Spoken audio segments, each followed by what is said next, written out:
In 1845, two of the world's most advanced ships set sail for the Arctic with 129 men pursuing glory. They simply vanished. Their disappearance became the greatest maritime enigma in history. But recently, a simple sonar sweep made a discovery that chilled the experts, revealing a perfect time capsule. Today, we will unearth the secrets of HMS Erebus and the macabre truth of Franklin. Before diving into the ice, leave your like, comment what you think happened, and do not forget to subscribe for more frozen stories. The premise is as dramatic as a 19th century headline: a sonar sweep. The relentless machine of modernity unveils a spectral silhouette in the Arctic depths, a ship frozen in the ice. The finding is not only archaeological, it is a shiver down the spine of history. The discovery not only left experts chilled by the low temperature, but by the magnitude and rawness of the mystery that was finally revealed. Although the exact geography of the finding, the Canadian Arctic, Nunavut, differs slightly from the specific mention of Greenland, the spirit of the feat and the tragedy is one, that of the Northwest Passage. This was the scene of the largest, costliest, and most obsessively sought-after disappearance in the history of British exploration. The ship in question, HMS Erebus, and its companion, HMS Terror, was not a simple shipwreck. It was the last silent testimony of Sir John Franklin's lost expedition, a voyage that departed in 1845 with 129 men, the cream of the Navy, and that evaporated into the white infinite, leaving behind a void of almost 2 centuries that generated more than 30 search expeditions and a rich and macabre mythology polar. In 2014, when Canadian sonar finally located the Erebus, history ceased to be a myth to become a tangible object, perfectly preserved, ready to tell its final story. To understand the magnitude of this tragedy, it is necessary to delve into the context of the departure. At the mid-19th century, Great Britain dominated the seas, but the Arctic remained an indomitable challenge.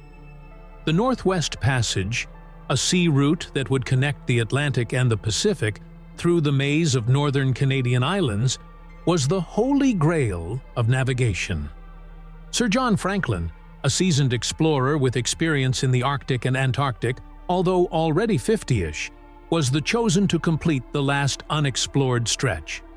The expedition did not set sail blindly. The ships, HMS Erebus, 368 tons, and HMS Terror, 362 tons, were old bomb vessel-type ships, which gave them exceptional robustness. However, they were modernized with the technological vanguard of the time, a reflection of Victorian arrogance in the face of nature. Their hulls were reinforced with massive beams and iron plates to withstand ice pressure. Most crucially was the addition of 20-horsepower steam engines, adapted from railway locomotives, capable of propelling them even without wind. Furthermore, their propellers were ingeniously protected with retractable iron to prevent ice damage. The steam engines, though innovative, introduced a fatal flaw: the need for massive amounts of coal, reducing vital storage space for food and supplies. They were a testament to the era's overconfidence in machinery prevailing over raw nature. The sheer hubris of the endeavor was reflected in the men's wardrobes. They were equipped for formal dinners, carrying silver cutlery and elaborate uniforms, symbols of the civilization they believed could withstand any extreme. The provisioning was equally optimistic. They carried rations for 3 years, including 8,000 cans of preserved food, a relatively new invention intended to ensure a healthy diet. The British government had invested astronomical sums, ensuring this was the best-equipped polar expedition ever to depart. It was not just about completing a map, it was about reaffirming the naval power and scientific superiority of the Crown. The officers on board were decorated men, naval heroes in the making. Morale, upon sailing, was extremely high, imbued with the blind confidence that characterized the Victorian era. With 129 men, well-dressed, well-fed, and aboard two of the most advanced vessels ever built, the expedition felt invincible. The 19th of May, 1845, they set sail from Greenhithe.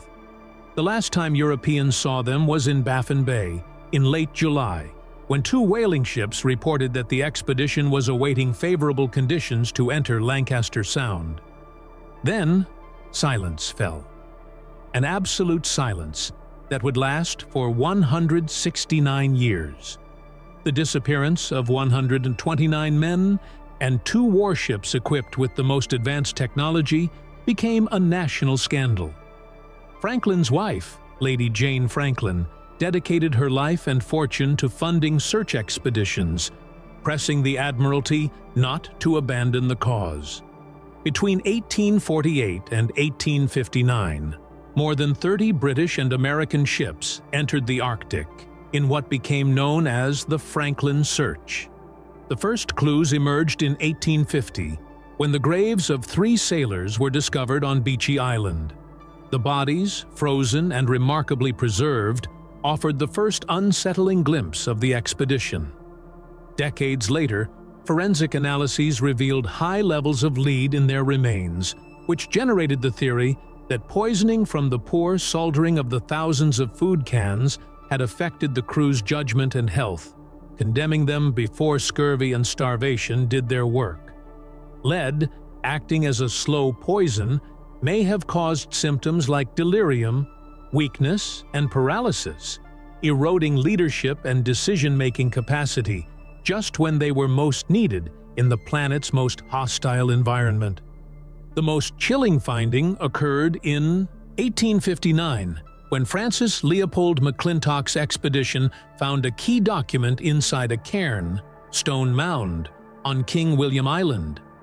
An optimistic 1847 message was superseded by a scrawled note around it, dated April 25, 1848, which painted a Dantean picture. The ships, trapped in the ice since September 1846, had been abandoned 3 days earlier. Sir John Franklin had died on June 11, 1847. The remaining 105 survivors set out on foot southward toward the Back River. The message offered no details on the cause of death or why the officers, trained for discipline, chose the desperate measure of marching across the ice. It simply presented 2 stark dates, a death and an abandonment, leaving the century to fill in the missing horror. The subsequent discoveries by McClintock's team, including boat remnants dragged across the ice and personal items discarded along a death march, confirmed the grim reality of the slow disintegration of civilization. From this point, the men's fate was one of increasing horror. Subsequent searches and, crucially, the testimonies of the Inuit, who had been systematically ignored by European explorers, detailed encounters with emaciated white men dying as they walked south. The most macabre, skeletal patterns were clearly found, suggesting that starvation had led the crew to cannibalism. This final, desperate act broke the myth of British invincibility, revealing a brutal truth. The Arctic did not distinguish ranks or technologies. Faced with extreme hunger, the explorers were reduced to the most basic biological struggle. Victorian civilization, with all its technology and arrogance, had dissolved into the most primitive despair in the heart of the Arctic. The story of Franklin remained alive as a national enigma, a historical scar. For years, the search focused on places that matched the notes found, but not the Inuit testimonies, which maintained that at least one of the ships had sunk further south than experts believed. Lady Franklin, despite her relentless efforts, inadvertently contributed to the misdirection by refusing to accept the early Inuit accounts that pointed to the cannibalism and the ship's actual location, favoring the heroic narrative of men dying nobly for their country. This cultural bias prolonged the search for decades. The official search effort, fueled by reward money and national pride, was blind to the local, accurate information. The decisive turn came thanks to the commitment of the Government of Canada and the collaboration of historians, archaeologists, and members of the Inuit community, who provided crucial information about a sunken wreck in the region. The persistence Inuit was a determining factor. Despite initial skepticism from the West, their ancestral knowledge of currents, winds, and ice patterns turned out to be the geographical key that 19th century technology could never decipher. This modern alliance between cutting-edge science and native wisdom is what would finally pierce the veil of mystery. The modern search, launched annually under the Victoria Strait Expedition, made use of technology that Franklin only could have dreamed of. Modern search ships, armed with high-resolution side-scan sonars and remotely operated vehicles, ROV, combed the frigid waters. On September 2, 2014, the world held its breath. An expedition team, using the Canadian search vessel HMS Shawinigan, detected an anomaly.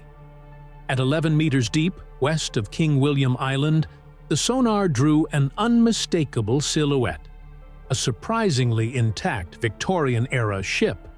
Submarine video images confirmed it was HMS Erebus. The news generated a wave of astonishment and euphoria. Geographically, it was a surprise, as the Erebus was found a considerable distance from where the ships were believed to have been abandoned. This suggested that the Inuit or the remaining crew may have attempted to reboard the vessel, or that the drifting ship sailed a significant distance before sinking, which cast doubt on the narrative of a total abandonment. The preservation was unprecedented. The extreme cold and low salinity of the Arctic had acted as a perfect preservative. Initial images revealed bronze cannons, broken masts, and a remarkably preserved deck structure. The ship was, literally, a time capsule sealed by the ice in 1848. The terror of those 105 men walking south in the White Desert is almost unimaginable. But did you know that if it were not for the knowledge of the Inuit, the Erebus and the Terror would still be sleeping on the frozen bottom? Their story is key to understanding Franklin's end. If this chronicle of exploration and tragedy is fascinating you, take a second, press that subscribe button, and activate the bell so YouTube notifies you every time we unveil an enigma as cold as this one. Let's continue with the story. The mystery is just beginning. The revelation of the Erebus not only solved a 169-year enigma, but also vindicated the Inuit accounts, which always pointed to a more southerly location. The discovery was not an act of pure technology, but a fusion of modern science with ancestral knowledge. The finding of the Erebus was only the beginning of the underwater exploration. What has been recovered and studied since 2014 has left maritime archaeologists chilled by the richness of the details and the humanity of the artifacts. The wreck is in a position of dignified rest, which implies that it sank in a controlled manner. The dives have found the lower deck partially intact, with objects that told the story of daily life abruptly stopped: porcelain plates, pewter tableware, and tools. The absence of catastrophic ice damage suggests that the ship was not crushed, but flooded. Subsequent expeditions, managed by Parks Canada in Vindication collaboration with the Nunavut Inuit, have allowed the recovery of hundreds of artifacts. These objects are deeply moving. They are not just naval remnants, but personal relics, navigation instruments, wine bottles, and, more intimately, fragments of books and diaries that could shed light on the thoughts and mental deterioration of the men while they were trapped. The exploration of the officers' cabins, where the cold had preserved the furniture and contents, offers a vivid image of the final desperation. The ship is a testament to meticulous planning, followed by total chaos. Organized objects are mixed with signs of a hurried departure. The big question that still haunts experts is the fate of the logbook and official documents. If found, they could resolve once and for all the exact cause of Franklin's death and the precise events that led to the final decision to abandon the ships. The factor of deep immersion and permanent darkness is what gives these finds their state of exceptional preservation. Unlike shipwrecks in temperate waters, where marine organisms and currents degrade wood and metals, the Arctic environment, cold and anoxic, with little oxygen, has created an underwater sarcophagus. This is why archaeologists rush to document every detail, employing photogrammetry and 3D laser scanning to build a virtual model before any alteration. Conservation science has had to adapt to the extreme conditions. Any object recovered from the Arctic must go through an extremely slow and delicate thawing and stabilization process to prevent rapid water evaporation from causing irreversible structural damage to the organic and inorganic material.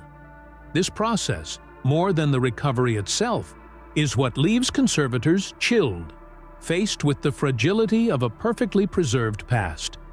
The Erebus itself became a valuable lesson in taphonomy, the study of how organisms degrade and fossilize, offering a unique window into life and death in a polar environment. The narration of the Erebus does not end in 2014. The discovery of this wreck acted as a catalyst, fanning the search for the lost twin, HMS Terror. Just 2 years later, in 2016, a team from the Arctic Research Foundation, following an Inuit tip, located HMS Terror. This finding was even more spectacular, as the Terror was in an almost perfect state of preservation, with intact glass windows and furniture still in place. In fact, the Terror was found so intact that divers could see beds and even plates on shelves. The ship had been sunk in a protected bay, suggesting that a group of surviving crew may have tried to operate the ship for a much longer period of time than was believed. The most recent and fascinating hypothesis is that at least one group of survivors, perhaps led by an officer, returned to one of the ships after the initial abandonment. They took advantage of a late thaw to sail it to a more habitable position, but became trapped again, and the ship sank in its final resting place, leaving the Terror as the strongest evidence of a last-minute survival strategy that narrowly failed. The precise location and condition of the Terror, far north of where the modern search had been concentrated, confirmed the wisdom of Inuit oral knowledge over the flaws in Western assumptions.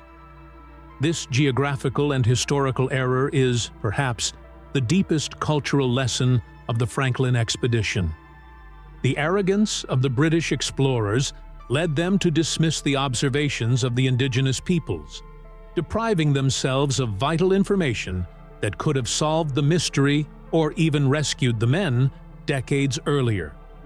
Recent advances in forensic science have also added dark chapters to the story, which have chilled contemporary experts. State-of-the-art DNA analyses carried out on the bone remains recovered over the years have confirmed the identities of some crew members, and, tragically, the evidence of cut marks consistent with cannibalism. It is a gruesome detail that directly confronts the idealized image of the Royal Navy and underscores the total degradation the men suffered. Today, the lost Franklin expedition is a cautionary tale. The nature, especially the Arctic, has limits that even the most advanced technology of the 19th century could not overcome.